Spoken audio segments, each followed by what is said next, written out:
Good morning, good afternoon, or good evening, wherever you are in the world. You're through to an episode of Love Laid Bare, and I'm, of course, your host, Dionne. Now, today we are going to be discussing strokes. A stroke hits every 5 minutes in the UK, and particularly if you are Black, you have a higher prevalence of having a stroke than Caucasian people.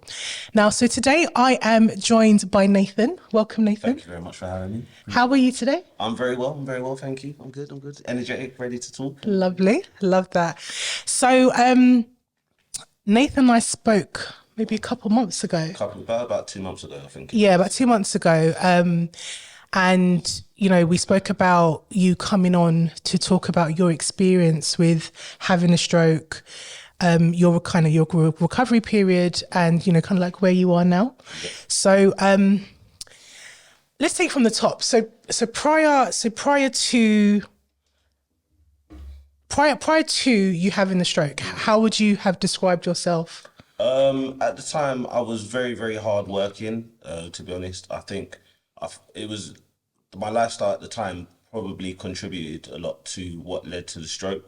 Okay. I was working exceptionally long hours. I was in a new relationship at the time, and I was working maybe 8 days in a row, having 1 day off, and then working another 8 days in a row after that. Because it was coming up to the Christmas period. So in my mind, I was like, I still want to save, but at the same time, I want to be able to give my partner at the time a really good experience over Christmas. Mm-hmm. You know, Winter Wonderland is basically a mortgage payment in itself.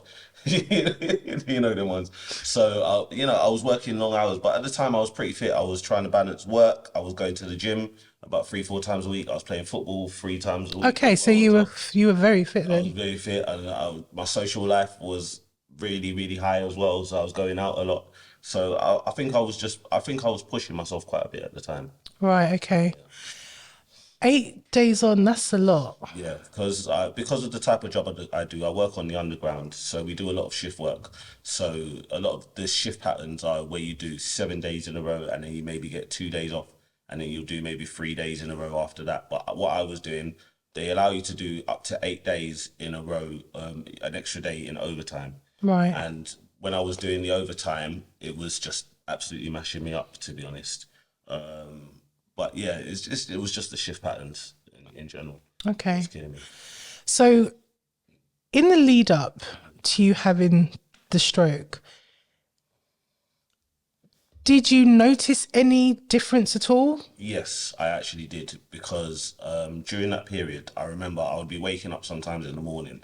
So we have on the underground, we have 3 different shifts. We have a dead early, we have a middle shift, and then we have a late.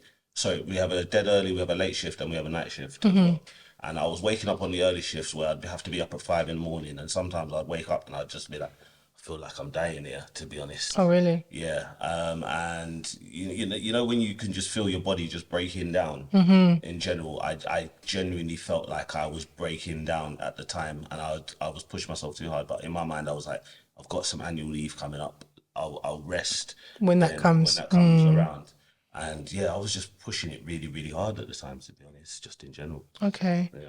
So basically, you're going quite hard, mm-hmm. and you were finding the mornings quite difficult. Yeah. So on the actual day mm-hmm. that you had the stroke, kind of tell us how the day went. Do you remember the day? Yeah, I remember the day specifically. So I've been very lucky in terms of my brain still kind of remembers the day. But on the actual day, I was very blessed that hard-working attitude actually came through for me, because I woke up in the morning and I'd agreed with my younger brother that I was going to go to the gym with him. And initially I was really, really tired, and I was like, maybe I shouldn't go. I was thinking about cancelling, and I was like, no, you know what? I hadn't been for about 4 or 5 days, and I have quite an addictive personality.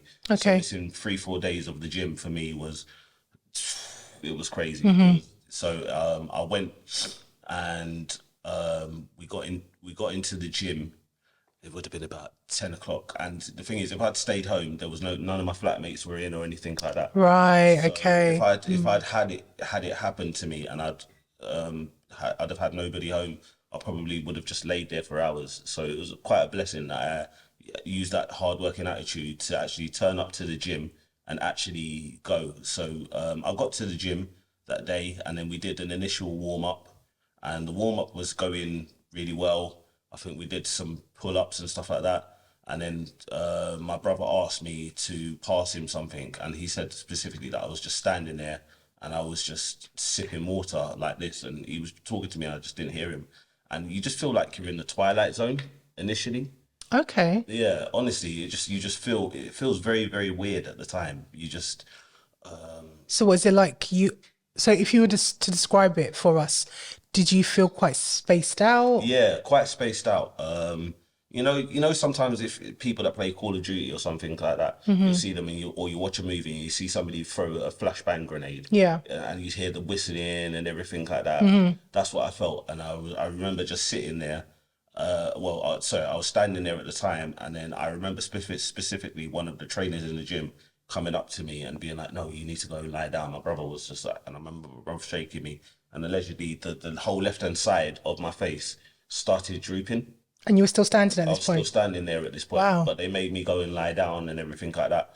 And thank God for those workers in the gym, because they recognised the symptoms of the stroke, and they were on the phone with the ambulance. And initially, the ambulance people, God bless them, because I've got friends that work as paramedics. They were saying, we're short staffed. We're gonna get to you in about 2 hours. 2 hours. 2 hours. But they're so stretched at the moment. Yeah. They literally just don't have the workers. But they turned around and they said, no, you need to get here immediately because we think it's a stroke. And I've still got the videos here on my phone. I'll pass them to you later. But yeah, they got to me very very quickly. They rushed me in the hospital. Thankfully, I was in the hospital and in an MRI machine within half an hour of the actual Wow, that's thing. amazing. So that and then kudos to my brother as well, that him being there. There's a lot of things that fell in my favor that day that allowed me to keep my mind in general and stay alive, because they gave me some medicine that basically burst the blood clot. So when afterwards they reviewed and they said that I had a blood clot that was initially in the side of my neck, and it split in half and it went up to the top of my brain around this area here, and it just basically I was getting no blood flow to my brain for that whole period whilst they were doing it. So they Wow. had to really put a stent through my brain up into my brain, and then once they burst the clot, be able to pull all the excess blood and everything out. So yeah, I was very very very very lucky with how it happened. So from the moment that obviously the stroke started to take effect to you going into hospital and stuff like that, do you have any recollection of that? Yeah, I remember my partner at the time. I got my little brother to ring her and alert her to what was happening to me. I remember being in the ambulance. I remember quite a lot of things. I was cracking jokes. Oh, really? Yeah, the thing Okay. is, the seriousness of the situation, I don't think it's ever really hit me properly. A couple of times it's hit me, but at the time I thought that I was gonna be totally fine. I genuinely thought that people, because maybe the stroke itself, or maybe just because I'm such a laid back person, but I genuinely thought people were just making a big fuss about nothing, Okay. and maybe I was just like a little bit out of it. That's all it was. I genuinely thought that I was gonna go home within an hour, and they were like, "Oh, it's nothing. He's just had a bit of a funny turn." Right. Okay. I thought it was just a funny turn at the time, but yeah, it was. It was. I remember little bits of it in terms of being in the hospital. I remember cracking jokes with the nurse as well. I'm a bit of a joker myself. So I remember cracking jokes with the nurse, and she was like, "Yeah, you were in the gym." I was like, "Yeah, don't worry, I can do your workout plan and everything." Inside of it, like, but yeah, no, it was, yeah, it was. I remember little bits, but not all of it. But I just remember going under, and then I woke up, and my partner at the time, she was there, and I remember waking up and seeing her, which was a nice relief. Okay. In the end, the doctors turned around and they said, at a minimum, I should have been severely paralyzed, majorly Wow. paralyzed, or dead. It was in Wow. between the two. So the fact that I'm even walking around and have full use of my faculties is a blessing in itself, to be honest. So when you heard that news from the doctors, what was kind of going through your head at the time? I was just like, why are you not being so dramatic for? Honestly, you know, as I said, I don't think the full reality of what has occurred to me has really hit me, to be honest. There's been a couple of times, you know, like, because it was just before Christmas, and I remember going to Christmas dinner with my family and my little sister at the time being like, you're very blessed because this could have been a very, very, very sad Christmas for us, you know. Yeah, but the full reality of it has never really hit me, to be honest. Okay. So following on from your operation, how long were you in hospital for? I was in hospital for about 5 days, to be honest, and it was I, hospitals. I wanted to get out earlier, but because hospitals in general, they're not nice places to Yeah. be. The experience within the hospital was a bit crazy as well because I remember there was an older gentleman who was on the bed across from me, and it kind of hit me a little bit because I remember seeing this guy and he was just all night. Imagine 2 in the morning and all he hears, Oh, bless him. like, and he's screaming and everything. And the only thing that could soothe him was this shows what, like, when I get married one day, the benefits of treating your partner correctly, because his wife, amazing woman, she was so devoted. She would be in there from the visiting hours, or from like 8 o'clock till 8 in the evening, and she was the only person that could soothe him.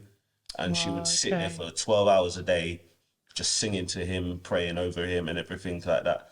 But it's quite a depressing and awful experience being on a stroke ward. I wanted to get out as quickly as possible, so I was out within 5 days, and the recovery was pretty quick. But then there was another stroke that happened in January afterwards, which that one hit me a bit harder than the I see. Okay. So you were in for 5 days, you've come out. So what did life look like for you in that period before you had the second stroke? Um, it was me rushing, to be honest. I was trying to push myself too hard and trying to get back to normal too quick. So I was playing football again within 2 weeks of getting out of hospital. Oh, I was okay. having a good time. I was partying a little bit here and there. Um, yeah, I tried to go back to normalcy way too quick. And I tried to run before I could even walk, really and truly. Okay. Because, you know, sometimes as men we're very stubborn and we feel that we're Yes. Superman, you know, and Yes. we say, oh, I can, it's all right, I'll be fine. I'll just run outside and just go, when really my body needed to rest and I needed to rest my skin, and I didn't. That period was just a lot of rushing, to be honest. Did you feel different to how you felt before? So, for example, where you were doing, you know, 8 day shifts, you were doing football and kind of working out and stuff like that. Yeah. Did you calm any of that stuff down? Not really. Well, no, I was off work, but in terms of my social life, that carried on as quite normal. To be honest, I was still going out and seeing my friends and everything like that, and I was, because I'm trying to get promoted at work at the moment. So, and there was a job opportunity that came out. I was trying to rush back within and get back to normal work within 3-4 weeks in my mind, because I was just like, listen, this job opportunity is coming up and I need to be in work to actually go and apply for it. So yeah, it was a lot of rushing, to be honest. And I shouldn't have done it. I felt, you know how I felt? I felt vulnerable though at the same time. You know, when something, like, I tried to go back to the gym and my belly had started popping out and I was just feeling weak and vulnerable just in general. I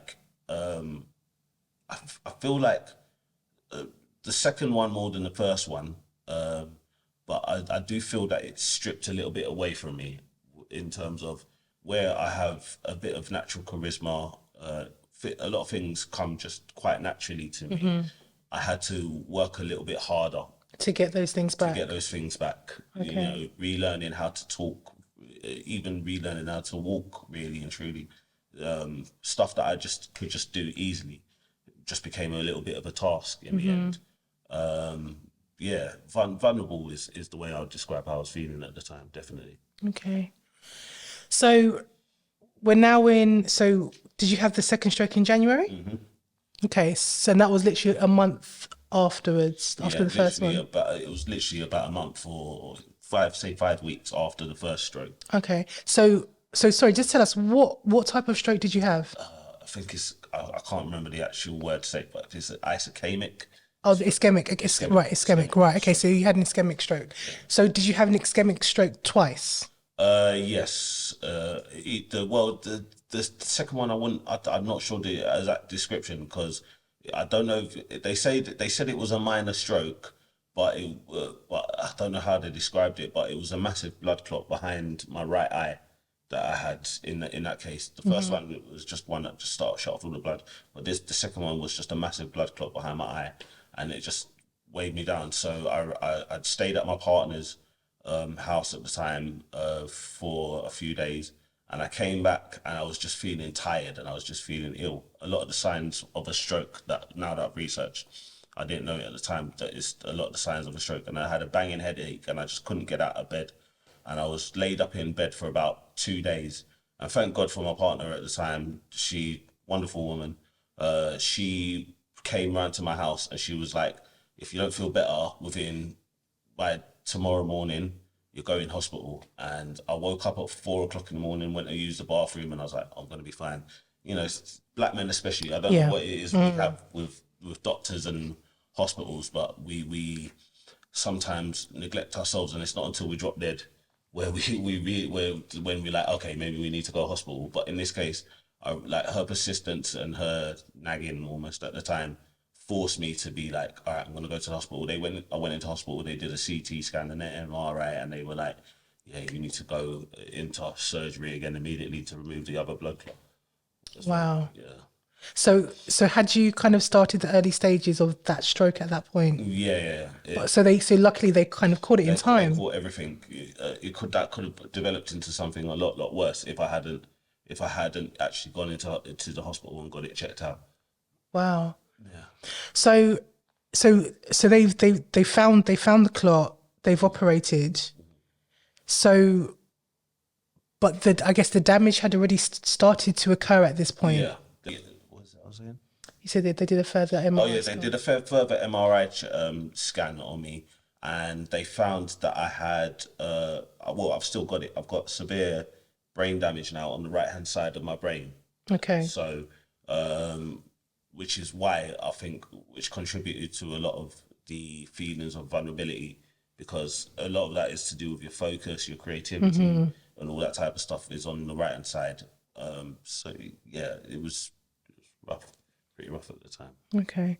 So in terms of, because I think you mentioned off air that you had to relearn how to do certain things, but I guess before we get to there, so following that operation, so how long were you in hospital? I was in the hospital for about 3 days. That one wasn't quite as long.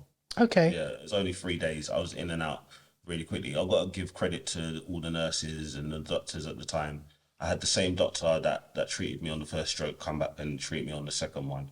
And he was like, I don't know how you're actually managing to bounce back from these things so quickly. But I can say it's God's grace, man, that's just got me through. Yeah. To be honest, it's kind of crazy.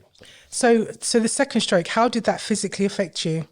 I think that one took a lot more out of me than the first one. The first one, I was just like, I'm gonna come back. But the second one made me real. I think it kind of hits your confidence and everything. And as I said, with the damage, especially behind my right eye, I now have to wear glasses for certain activities if I'm driving and stuff like that. But yeah, I think it took a lot out of me. To be honest, I felt like I lost myself as a person for a long time. Okay. Because I was off work for 6 months. And I was just sitting there doing nothing. Okay. To be honest. And I have flatmates, but they both had to go out to work during the day. So I'm not really talking to anybody. So I'm sitting there with a damaged brain and not really communicating. So I lost a lot of social skills and stuff like that. So even now, just like holding a long conversation, I find very difficult. Like after this interview, I'm gonna go home and have the wickedest naps. Yeah. Because I get very tired very easily. I tend to find it really does kind of stretch you. Yeah. All the time. I just felt like I lost quite a lot of me as a person. So that, I guess, well, not I guess, but would you say that affected your confidence? Definitely, 100%. Even now, new situations, I sometimes struggle with, like something like this with pre-stroke, would have just been a breeze. But, you get a few nerves now more than I did. I'm having to really just fight for myself, to be honest. As I said, the stuff that used to come naturally doesn't come quite as naturally anymore. But to be honest, it's both been a blessing and a curse, because the curse side of it is I've lost the natural ability, but because I've had to work harder, I feel like I'm better, to be honest, Than before. than before. Okay. Because I actually have to work hard to do things where I could just lay back and I'll be like, yeah, I'll just do it if I do it. But now I have to put proper focus and attention into tasks and things that I'm trying to do in the future. So yeah, definitely. Okay. So in terms of you health wise, I take it your fitness probably took a bit of a knock. Yeah, definitely. Because I sat down and I basically did nothing for the first, because I didn't go back to the gym until March. So I sat there for 3 months, and this is a case of bullying working, because both my flatmates basically just bullied me and laughed at me and called me fat until I was like, all right, cool, let me get back to the gym now. And I started working out again. I think the natural grind of the gym and just healthy eating and everything like that, I think has been a real good blessing in terms of where just helping me get back to fighting for shape. Do you think that because you were so fit beforehand, do you think that kind of aided your recovery? Definitely, that's one thing I would push to everybody. Where in terms of just looking after ourselves, I think as Black people, we sometimes we look at, especially our parents, our grandparents, the idea of wellness, of looking after ourselves, kind of goes out the window. And I do understand, because there's economic and social circumstances that kind of meant that, unfortunately, they've got to put food on the table, so they're not really worrying about a kale smoothie Yeah. or something like that at the time. So, but I think genuinely my fitness level at the time, because I was a regular gym goer, because I was quite healthy eating, yeah, all those bits and pieces came together to actually, I think it genuinely saved my life, or at least saved my brain. Where really and truly, I've got a little bit of weakness on my left hand side, but in general, I feel pretty much back to normal. Okay. So when you came out of hospital, so you talk about your left hand side, was it the complete left hand side? No, it was mostly in my arms, like in terms of like rhythm. So I can't dance, but I'm the wickedest two stepper. Like, but then I was finding that in situations, because of how vulnerable I was, I couldn't dance anymore. I didn't feel the confidence. The coordination just was gone. I was playing football, and moves that I could just do naturally before, I couldn't do them anymore. So yeah, just little bits and pieces I just lost.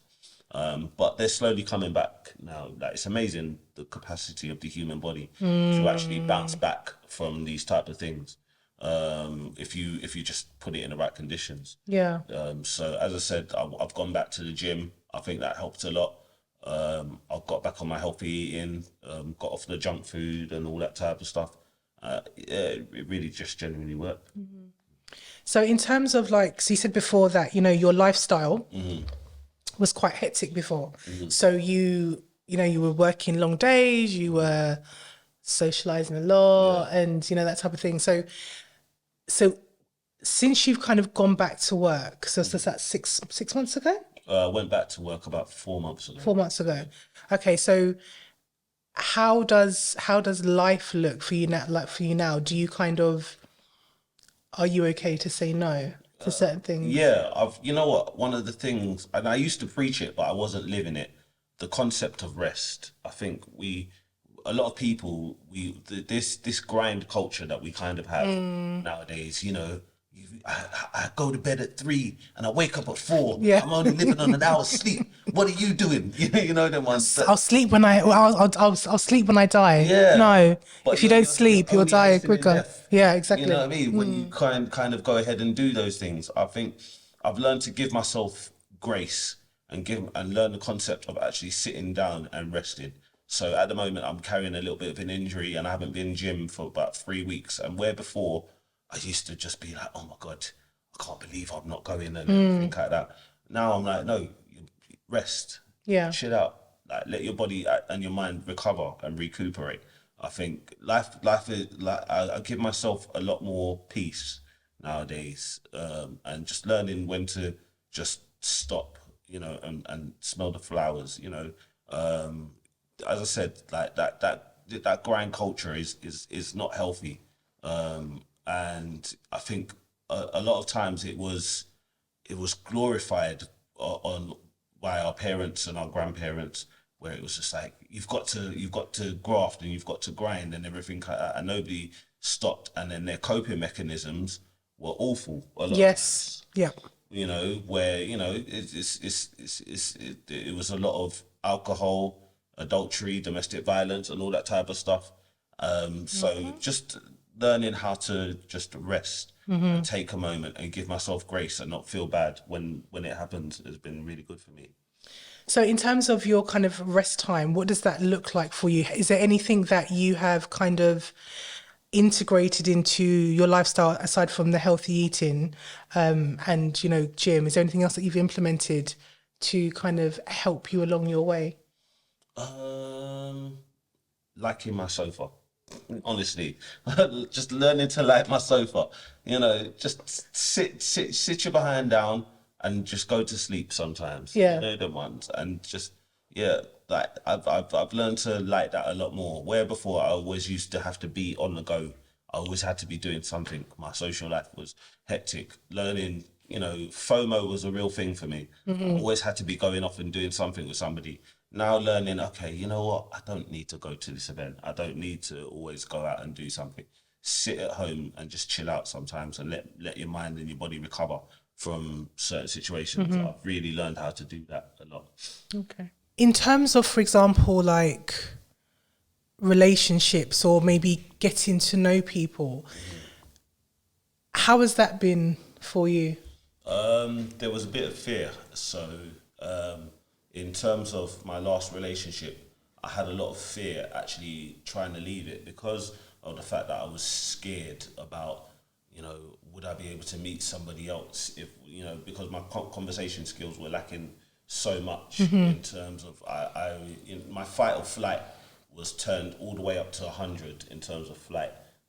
Okay. So my brain all immediately, if somebody cornered me and was like, "Oh, let's have a one-on-one chat," I didn't really want to do it, but I had to relearn how to find the inner strength to make the best decisions for me. It's made me have deeper relationships with my friends and my family. Definitely, I find that I'm more available. I'm more empathetic, to be honest. Just learning how to be a bit more present has been the thing. When you come that close to death,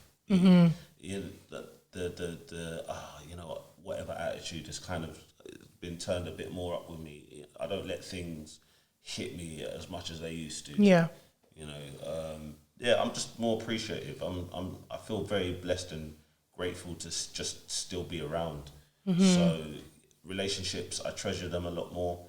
I like being in social situations a lot more in terms of being around my friends and my family, and just being in moments. So and enjoying them. So like even in the current place that I live, it's our last 6-7 months of living together. And even that, I'm just like, let me go and get a Christmas tree, Yeah. And, just create. I like creating Memories now, more, yeah. Really appreciative. My mum, unfortunately, she died of cancer about 4 years ago. Oh, sorry to hear that. Actually, 5 years, 2018. Yeah, it's 5 years. 5 years. 5.5 years. And I remember when she was passing, and there was moments where my cousin and my aunt and stuff would come round. I remember she'd be sitting there and she'd just be taking it all in and smiling. And I kind of understand her mentality now at the time of what was making her do that, because sometimes you just learn to take things in a lot more. Yeah. Especially living in London, we're so much hustle and bustle. Yeah, and it's so fast paced, isn't it? Honestly, even if you look at this year has just gone like that. The first 6 months of the year where I was just sitting there doing nothing were great. It went nice and slow, and then I've gone back to work now, and the past 4 or 5 months have just blown by, to be honest. Yeah. So it's been kind of crazy. Okay. So how would you say your memory is now compared to before? It's all right, actually, to be honest. It's not really been the memory that has gone out the way. I've got good tools around me in terms of there's wellness apps and stuff like that on my phone, which help. I think it's mostly just been focus and concentration. Right. Okay. So I find now I was already on my phone quite a bit, but it's gone up, like my screen time, because interesting. So now Okay. I struggle to sit through a TV episode or a full film without looking at my phone and stuff. The focus levels have gone all the way through the floor. Okay. To be honest, and yeah, just learning how to do that has been a bit of a struggle. Okay. So, but in terms of you being back at work, I guess is it because work is so fast paced, and I think, like you were saying off air, that you never kind of know what's gonna happen. Do you think that kind of helps maybe work to be a little bit more? No, to be honest, it was a bit of a struggle at first. To be honest, going back to work, I'm adapting a lot more, and realizing, and again, learning to give myself grace has been a really important thing, to be honest. And knowing, okay, cool, I need to just chill out. It will come to me naturally. Let me just get through it and get my mind used to it. But work was a real struggle initially at first, because the type of job I do, I'm a station supervisor. So there's a lot of responsibility that's placed on my shoulders straight away. And that responsibility has been a struggle to deal with at times initially coming back. But yeah, no, it was all right. It was all right, to be honest. Yeah. Yeah, it wasn't the worst. So now that you're so in terms of the future now, do you have a higher increased risk of having another stroke? Yes. Well, for the first year, definitely, and then I think year on year, the risk kind of slowly goes down and everything like that, from what I've been told. But in terms of my recovery, they've kind of find it kind of remarkable, to be honest, in terms of how quickly I've come back. But the experimental drug that I think that they gave me to burst the clot, I think that helped quite a bit. Okay. Because it was something that they hadn't used. It was part of a study, and they thankfully my little brother was there at the time, and he was the one that turned around and was like, yeah, you can go ahead and sign the consent papers and everything like that. But going forward in the future, yeah, I think I should, personally, I think I'll be okay. But I do feel in the back of my mind that you're kind of waiting for the moment when it comes back. So for something. Yeah.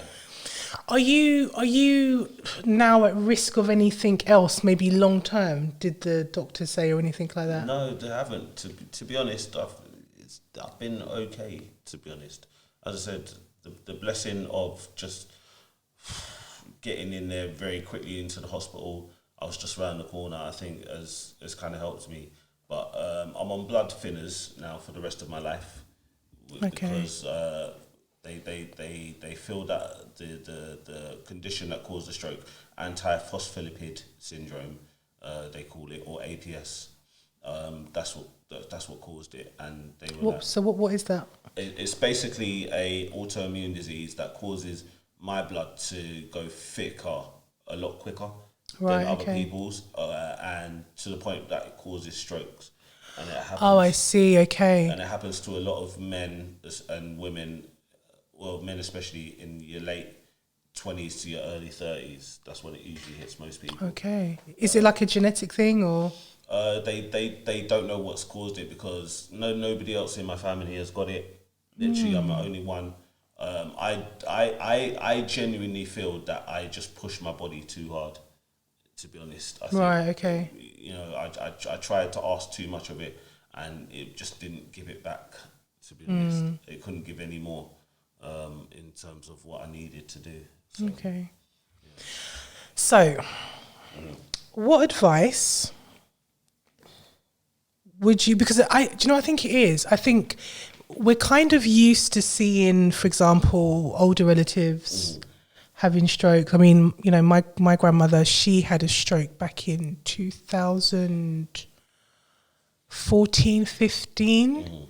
And, she was paralyzed on her right side, couldn't really talk, and, until she passed away November last year. So we see that a lot.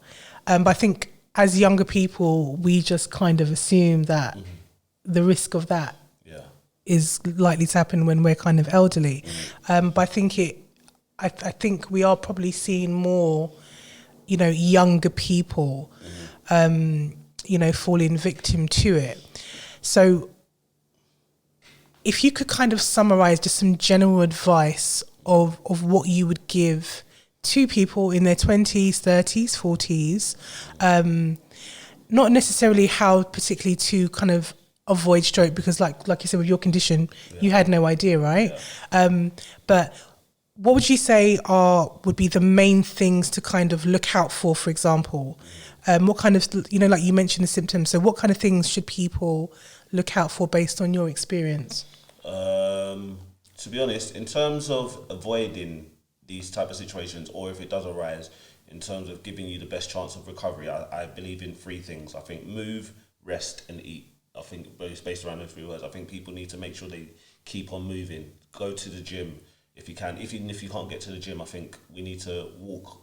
Go for a walk. Just keep your body ticking over, because the minute that we stop is the minute that it all starts breaking down. I think we need to rest as well. I think there's so many of us that are dealing with stress and dealing with a lot of bad issues, and I understand the finances and everything. It's 2023, so it's very hard, but I think people need to rest and try and get away from stress, get away from that type of thing. And I think eating as well, our eating habits are ridiculous. There's not a lot of people drinking water. There's not a lot of people, to be honest, that money that we spend on Deliveroo, I say that, and I've found out I was on the top 20% of Deliveroos. On your Monzo app? Yeah, on the Monzo app. That Monzo app is a humbler, where, the ones. It treated me well, I'm not going to lie. When I saw mine, I was like, I think I had like 3 food purchases on my Monzo card. Ooh, look at you. Yeah, no, but that's because it's not my main account. What would Lloyd say? Delivery.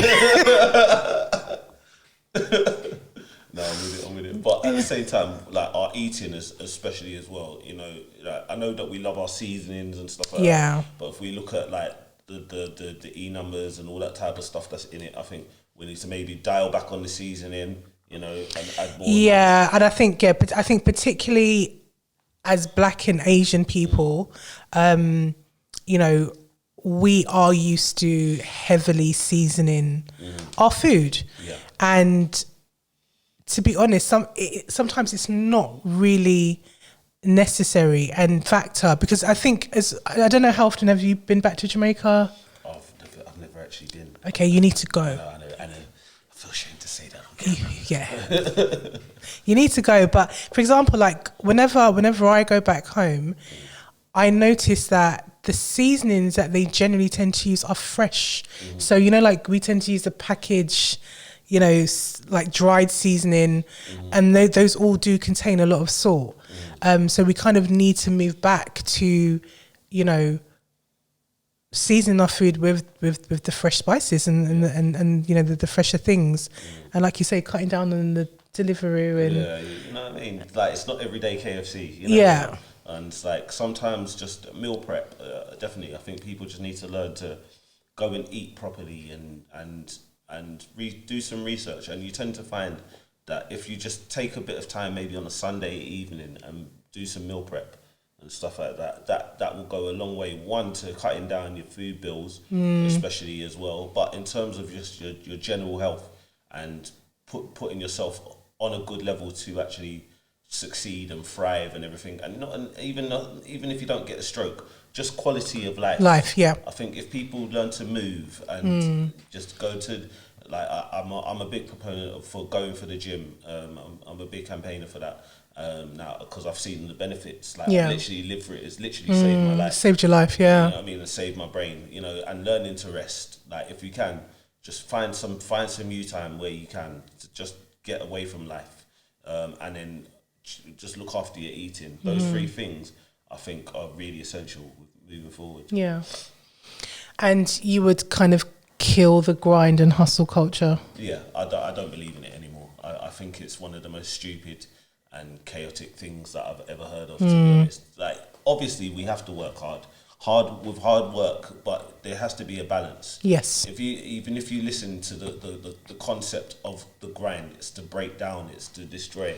And people are just breaking down and destroying their bodies. Speak on for it. no reason, you know. And, like, especially black men, you know, my black brothers, man, I would say, you know, like, a lot of times you see an older couple. I saw a good analogy of this, and it made me really look at a lot of older couples. If you look at the older couples, you'll see maybe an old man and an old woman. And the old woman, she's walking around and she's having to hold up the man a lot of times. And he's maybe in a wheelchair, or he's got a walking stick, and his body is just beat up because he's grafted so much that it's just destroyed his body. You know them ones. And I think a lot of times people just need to just learn to rest, have some balance between the two of things, you know. But yeah, the grind and the hustle culture, I think is killing a lot of people, and I get it, because we all want to be great and have nice things and everything like that.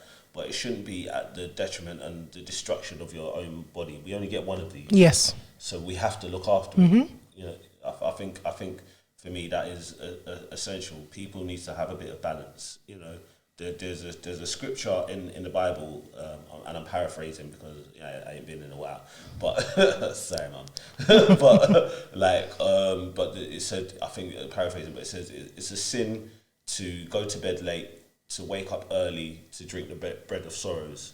And I genuinely believe in that concept. And my mum, God rest her soul, like, she used to teach me that one a lot, where it's just like people weren't getting enough rest. You're not getting, because you're supposed to look after yourself, and you're supposed to try and be the best version of yourself. And you can't be the best version of yourself if you're not actually resting and looking after yourself properly. No. Facts. Okay, is there anything else you want to add? No, I'm all right. I would just really press home what I've said before, where people really just need to look after yourselves. You only get one of these bodies, and if you want to be the best version of yourself and everything like that, you know, just try to get in the gym, look after yourself. And I would say, if you do see any signs of something that's different, go to a doctor. Especially men. Yes, especially men. Go to the doctor a lot. A lot of times we're so stubborn and we're just like, nah. And the thing is, I was being stubborn on my second stroke, and I probably would have caused myself greater damage if my partner at the time hadn't forced you to go to the hospital. What do you think that? Okay, stubborn is a word, right? But if we kind of look beyond that, what do you think it is that actually prevents men from taking things seriously? Because, you know, for example, like, you'll have a man that's been suffering from really bad chest pains for a minute, and then before you know, he has a heart attack, and it's like, okay, you could have just gone and got it checked out. Behind that stubborn word, what is that? Specifically for black men, I would say a lot of it possibly comes down to a little bit of racism in some cases. I think black men we've been so forced to be hyper masculinized, where we're not allowed to show weakness. You know, I'm a big proponent for going to therapy, and the amount of of a lot of people, my therapist included, she's like, I'm very shocked because there's not a lot of black men that come forward and try and show vulnerability. And we've been so conditioned by society where, you know, where we're the strongest, we're the fastest, we're almost like animals, where we don't have feelings and stuff like that, where we're so hyper masculinized that we struggle to show vulnerability. And that vulnerability of going to a doctor and saying I need help. I think a lot of times, a lot of black men just don't know how to do it specifically, and I think it happens with men just in general, where men, like both internally and externally, that pressure of I have to be a certain way. I can't show weakness. I think a lot of them have struggled with it so much that they don't know how to switch off and go and get help. Unfortunately, it's sad to see, but I'm a living witness for it. You know, especially get therapy. Therapy, I would encourage all men to go and get it. You know, therapy in 2020, I went and started getting it. My mama. It'd been a year since my mum had passed, and I went and got bereavement counselling, and at the time, and then as I started talking and I was ready to open up more, I realised that there was deeper lying issues where I needed to go and heal my inner child.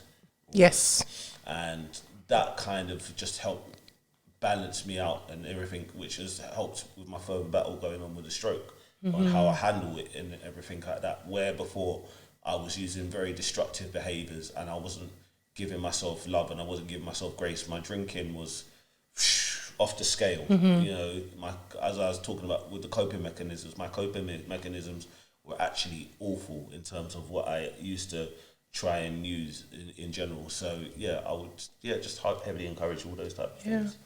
Well, I love the fact that you touched on therapy, because, you know, Love Laid Bare is here specifically to encourage people to seek therapy, find self-awareness, as well as looking after their kind of like well-being. But Nathan, thank you so much. Thank you very much for having me.